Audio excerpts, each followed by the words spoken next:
c'est Agence nationale des fréquences. C'est bizarre.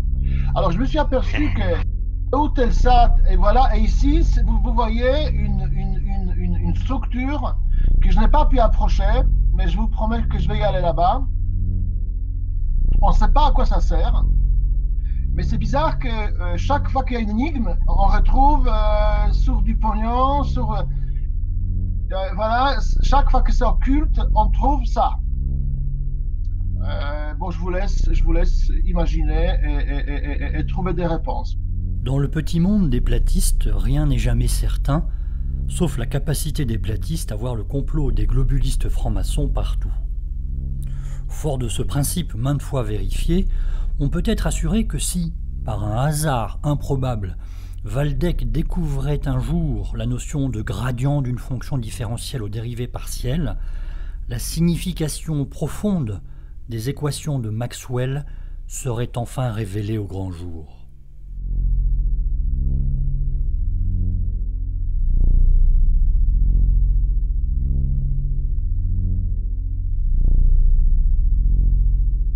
Dans le hangout de Planétérien du 18 novembre 2017, les branquignoles platistes ont abandonné pour un temps les rivages incertains de la Terre plate pour ceux tout aussi incertains d'Eutelsat.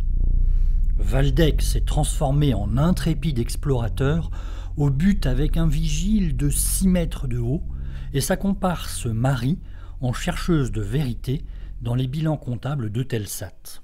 Écoutez bien, c'est hallucinant. Le chiffre d'affaires est de 1400 milliards d'euros.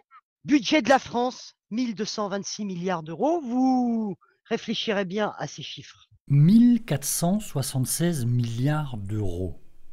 Étrange pour une société qui n'opère qu'une quarantaine de satellites. J'ai donc regardé le bilan comptable d'Eutelsat, sa page Wikipédia, pour me rendre compte que le chiffre d'affaires de cette société est non pas de 1476 milliards d'euros, mais de 1,476 milliards, soit 1000 fois moins. Cette erreur sur un chiffre pourtant clairement indiqué est en fait révélatrice du niveau scolaire des platistes moyens, et de Marie en particulier.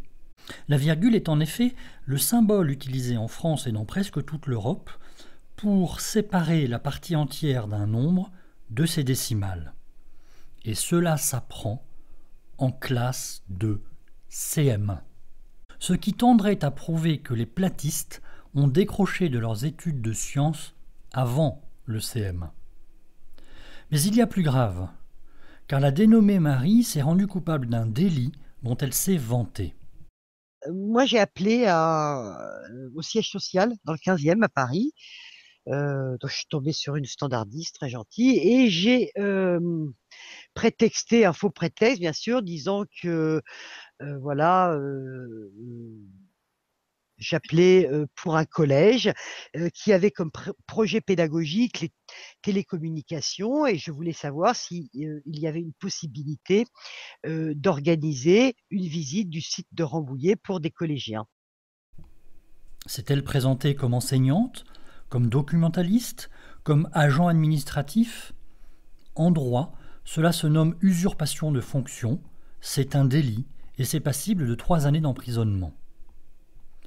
Puis elle a annoncé qu'elle était prête à récidiver en mouillant dans sa combine de petites frappes des collégiens ignorant certainement tout de cette usurpation.